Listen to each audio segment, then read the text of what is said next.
Welcome to another edition of Facts Over Fear. I am joined with the always wonderful Dr. Natalie Gentile. And normally, what we do is a news roundup of the health stories that are impacting us across the country and right here in our own backyard in Western Pennsylvania. But because of the horrific news cycle that took place over the weekend, there is just a lot of grieving that needs to be done, a lot of dots that need to be connected.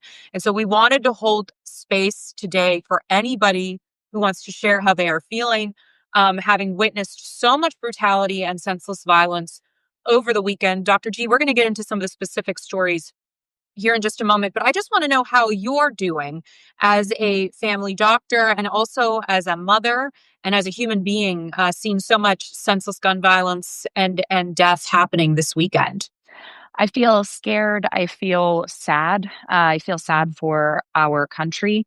I feel sad that there's not a heck of a lot of leadership to hold that space. Like you and I are sitting here holding space. Many people in community are holding space, but leadership isn't. And in a time where our country is more divided than ever, these seem like the moments to be gathering and taking care of each other. And I just feel like that's not there. So I feel sad about that.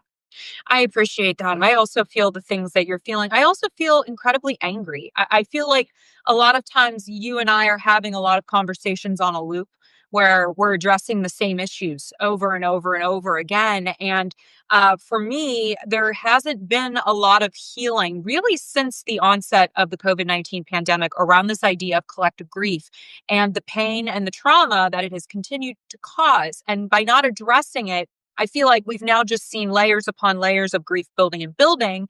And because people don't always have the tools to express themselves in a healthy way, we're seeing just so much violence. And so Yes. for anyone that is feeling like they can't carry it all, please put it down, share your thoughts in the comments. We won't read them aloud, but we might make note of them. So this is a safe place for all of us to just process what we're feeling.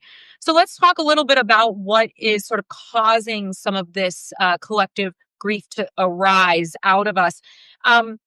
This weekend, we saw a lot of violence unfold, including Brown University. There was a terrible mass shooting there. As far as I know, according to what I've been reading, they haven't yet caught the perpetrator. They thought they had a person of interest, but that unfortunately was not the person that committed the crime. And I think where I'm at a loss, Dr. G, is exactly what you were talking about with this sense of lack of leadership. Because President Trump responded to the mass shooting over the weekend, this is according to USA Today, telling a crowd that gathered at the White House that things can happen. He offered his deepest regards to the families of students who died and urging a speedy recovery for the injured. He said, "Get well fast and things can happen." That to me upset me on such a deep and profound level because it was also right around the anniversary of the Sandy Hook um, massacre where a bunch of little babies, literally 5 and 6 year olds, were murdered years ago. And I remember President Obama crying when he spoke to those families. And I thought at that point, oh, this is going to change now. We're going to change things now. And to see yet another tragedy unfold. I don't even want to use the word tragedy anymore because tragedy implies a sense of helplessness or fate. And I feel like this is a completely self-inflicted situation. But when you hear the leader of our nation saying things can happen, how does that make you feel knowing where we're at and where we've been for about 20 years now with gun violence in this country? Like you said, it's a loop. We're having the same conversation over and over again, and nothing's changing. And I think that when you and I have discussed before the normalization. So number one, normalization, and number two, selective grief, not collective, right? And I think we see this normalization of, oh, these things happen. Things can happen. You can pull up the Washington Post like I did this morning, and literally every article was about somebody dying this weekend via violence, and like that's just the normalization of it. And when we have leadership who has the opportunity to change this trajectory, normalizing it, that is of great concern. Number two, the selective grief I find really fascinating because it seems over the past year that depending on who dies and who is murdered by just whether it's political violence or in like the case of Brown University, violence against just community members, there is a selective grief of the response to it, right? And how seriously it's taken and how upset one appears from a leadership perspective. And I think that speaks to devaluing of human beings. Absolutely. And I want to pivot this a little bit to talk about the public health implications of not addressing gun violence. Overall, gun crime and deaths have significantly increased in the United States over the last decade. It really spiked at the start of the onset of the pandemic in 2020 and 21, with a 44% rate in rising of homicide. Firearm deaths are the number one cause of death for children and teens. The number one. Let that just sink in for everyone, with a 46% increase in rates from 2019 to 2021. Total gun deaths, both homicide and suicide, hit record highs in the past few years. Mass killings have hit a rise. And really, the surge is linked to the massive increase in firearms, which is over 400 million firearms in civilians' hands. That's more than the population of the United States. That means everybody, including babies, could be armed at least once in this nation. And we know the escalation of that happens when you carry, right? Because it can take a minor dispute and turn it lethal. The data is very clear that we are suffering here on such a level. And I don't want to just isolate this to it's just the guns. I believe it is primarily the guns, but it's also linked to how we are socializing young men in this country, how we are handling mental health, how we are handling basic life. The cost of living is out of reach for so many, leading to them a sense of despair and hopelessness and helplessness. When you look at this from a public health perspective and you're seeing how our public health systems are being systematically and purposefully dismantled, what do you want people to know or understand from a physician's perspective on this issue? Real quick, I do want to touch on, because I think you and I do try to acknowledge that these are bipartisan issues. These are things, 100%. this didn't just happen this year. So, when you say those statistics, that was during a previous administration that was included in those statistics, and Yes. long before that. And I think, when we do say that selective grief, it's handled in certain ways and said in different ways, but no thoughts and prayers are going to get us through this situation. Actual action needs to happen. And it's just not year after year after year. So I think it's important for us to note that. And that's very scary, because if that's truly the case, it feels hopeless and helpless from a public health perspective, because it's like, well, I guess nobody's doing anything. No matter who we put in power, nobody's doing anything, is how this can feel, at least to me, as a citizen. From a public health perspective, I think that we are escalating on a regular basis to everybody is kind of in danger. Like, I think of the other day, we were like, let's go to a movie with the kids. And then I thought, I don't want to. I don't feel safe going to a movie theater, right? I worry about my kids every single day I drop them off at school. I worry about them if I send them to a friend's house. What's that person's house like? What's going on there? And I think that the despair you're talking about that so many are feeling, especially young men in this country, is having a really grave effect on mental health. And if you couple that in my realm, which is poor healthcare access, that's becoming more and more inequitable, then that's a bad combination, right? Because if people are not seeking healthcare help and mental health help, then how can this get better, I guess, is my main takeaway. Amen. Yeah, and I want it to be I want to be noted as well. There have been a lot of gun legislation brought forth, but there has been a lot of blocking at both the national level and right here in Pennsylvania. They've been trying to curb this issue. So to your point, not only has this issue continued on, but we have to look at who's lobbying in favor of gun control and who isn't, and start voting in people that are very explicit in saying, I will support sensible gun laws. And I think that needs to be a clear indicator here of who you throw your weight behind when you go to vote. But in the interim, you're right. It feels like a loop from hell.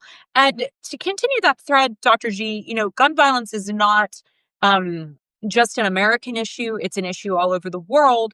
But I think it's always more shocking when it happens in other parts of the world because gun laws are stricter in other spaces. And we saw something horrible unfold just 24 hours, I think, after the Brown University massacre, which was that a gunman killed at least 16 people during a Jewish celebration in Sydney, Australia, on Bondi Beach, which is a famous beach in Australia. Two gunmen opened fire after Hanukkah celebration, and the Prime Minister is calling it an anti-Semitic act of anti-Semitic terrorism. Hundreds of people had gathered. The death toll has risen to 16, including a 12-year-old child. But what was really interesting about this one was that a civilian, a fruit stand owner, he just jumped the gunman unarmed and basically intervened. And he was Muslim, the one that did the intervention here, and really could have died himself and took it upon himself uh, to stand in solidarity and stand up for his fellow Australians. And to me, what I found so fascinating about this is in the midst of our feeling of there's a lack of humanity, this was such an act of humanity. And I say this because I think it is important to remember that sometimes the systems are set up in ways to make it look like there are far greater divisions between us than there really are. He didn't stop to ask, hey, what religion are you or not, before I intervene here. When you hear this and you know it could have been so much worse than it already was, what came to your mind knowing that people were celebrating a holiday as well? We keep hearing this. I mean, it's over and over again. Yeah. And I think that that's terrifying because again, it's people.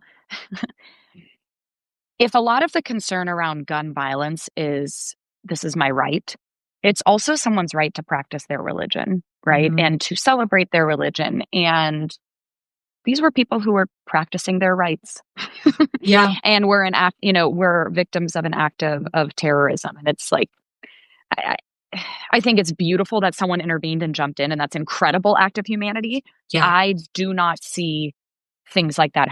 I just don't anticipate them happening in America, unfortunately, just with how divided it does feel. But like you said, like the optimistic side of me, which gets smaller and smaller as time goes on, unfortunately, but that side of me, hopes that there is some light at the end of the tunnel someday, Mhm. and that there will be some unity. If you're just joining us, I'm Natalie Bencivenga, and I'm with Dr. Natalie Gentile.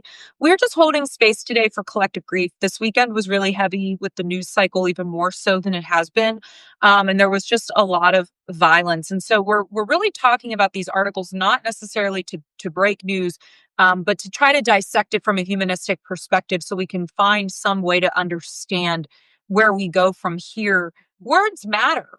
Rhetoric matters. The way that we look at one another matters. The way that we talk about one another matters. And I'm going to move on to our third story, which is about Rob Reiner and his wife, who apparently and their son is a suspect. I don't want to jump the gun. Bad choice of words. I don't want to assume anything until a police investigation has been fully conducted, but he is being looked at as a suspect in stabbing both of them to death in their own home on Hanukkah. Their daughter was the one that found them. And their son, unfortunately, had been dealing with severe, it seems, drug abuse over years. He had been in and out of rehabs. I had read it something like 17 times or more when he was a teenager. And he had experienced bouts of homelessness. Um, this story, normally I don't get too far into specific, sort of Hollywood stories, but I think the reason this one is hitting people so hard is because Rob Reiner, he has been involved in Hollywood for decades, putting out one incredible story after another, but probably things that we've all watched: When Harry Met Sally, Misery, The Princess Bride, Spinal Tap. I mean, these are just classic films in every genre that he has been a part of and was very beloved. A Few Good Men, and his wife was very involved in production as well as activism as well.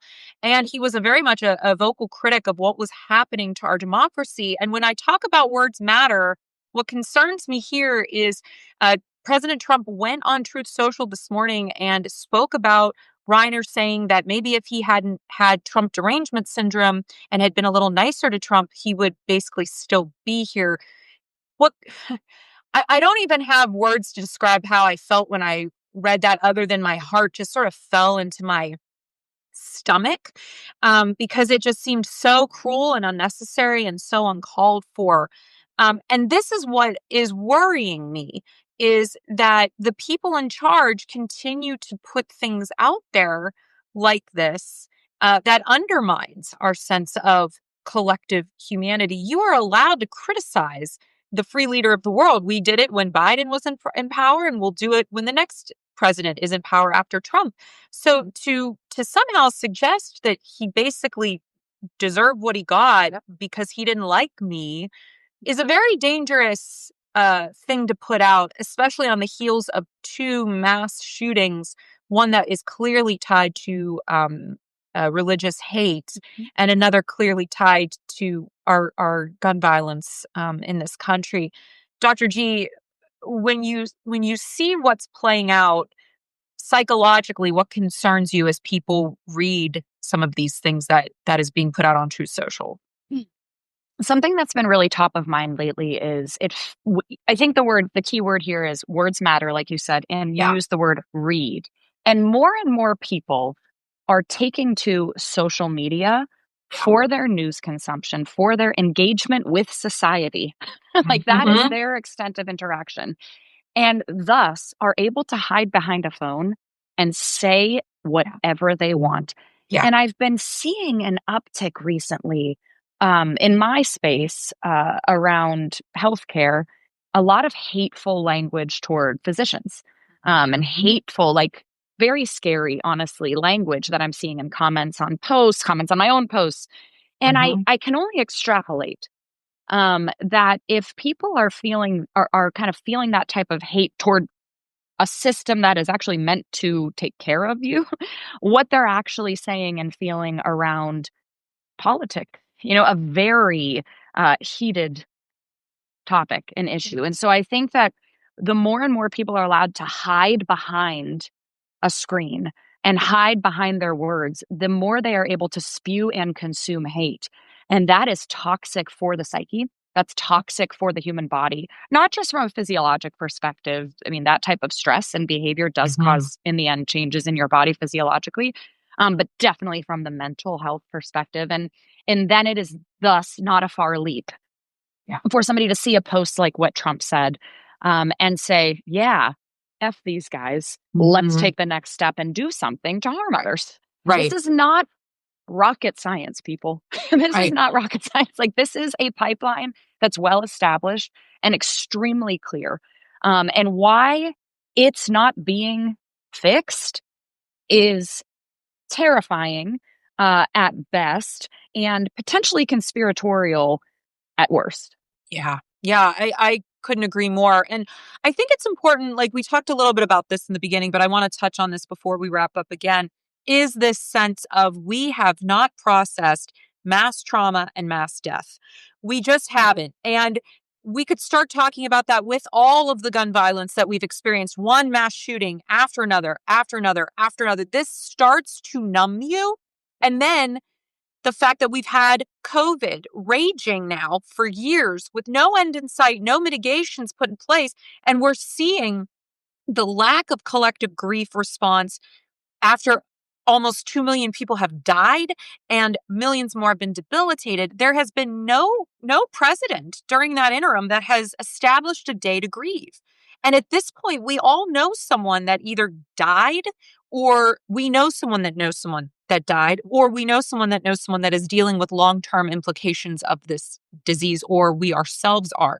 So this lack of care around humans, around people, when we also at the same time have this false narrative of what is going to make this country healthy again, is it's so cruel and absurdist in the way it is being presented, um, that I feel as though the only anecdote at this point is real life community.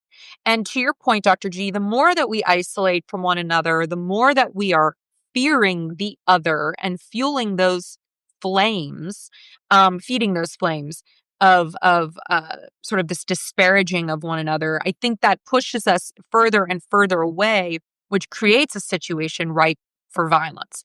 And so I encourage all of you this season to reach out to someone, one friend, one neighbor, one colleague, and just engage in a humanistic encounter. Just how are you? Do you want to grab something to eat? Can I come over and watch a movie? Do something that connects you to one person. And perhaps that's a vulnerable thing to do, but I think that is the place of where we start to see each other is in that vulnerability. Agreed. Agreed. Community, I think, is everything and has been, greatly missed for a very long Yeah. time. Yeah.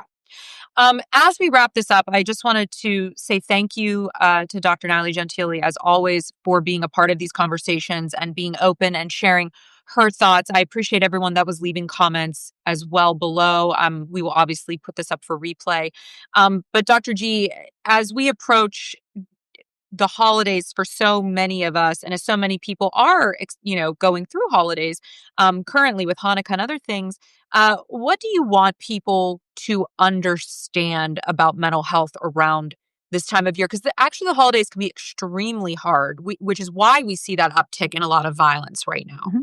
Yes, actually, I'd say from my clinical perspective, I see the most mental health concerns and kind of general sadness this time of year in patient care. Mhm. So it's one thing that people may not realize that you are not alone in feeling that way. And I think holidays, while they are supposed to be a joyous occasion, Mhm. unfortunately, they have become a prime example of not only just capitalism and materialism, but they've also become a time of I am alone. I don't fit in. I don't have a fill in the blank. I'm missing this person that was here before, this tradition, etc. And so there's a sense of isolation, actually, that holidays bring about even more front and center for people. And you add in the fact that it's dark and cold, right? You add in some of these other factors that are already going on for people. You add in the fact that this year in 2025, I'm genuinely concerned that a lot of people probably won't even be able to afford like gifts for holidays, right? And not that gifts are the most important thing, but they are a part of celebration. But they're looking ahead and saying, like, it's possible I won't have healthcare next year. So there are some heavy things on people's minds this year for their day to day ability to live. So I think it's important to take a step back in your reactivity to others, and take a step back so that you can pause for a deep breath to try and understand maybe where someone else is coming from. And I think that could really go a long way. Thank you for that. Yes, I couldn't agree more. Space and grace for yourselves and others through this challenging time. We didn't even get to touch on the cost of living and how that is also a part of the collective grief experience. And we'll definitely be doing that again soon. Dr. Natalie Gentile, as always, thank you so much for being in conversation with me and with all of us. If people want to learn more about your work, where can they go? Yeah, I'm very active on Instagram at Natalie Gentile MD. I also have Substack, same name, and a YouTube channel as well. But thank you, Natalie, for taking the time to hold this space today and having this idea. I think this is why you are truly such an important community leader, and really just such a brilliant human being. And I think people are grateful for you having the foresight to do this type of thing. Oh, I appreciate you and love you so much. And until next time, everyone, please take care of yourselves and each other. And we'll talk soon. Bye, everybody. Thank you.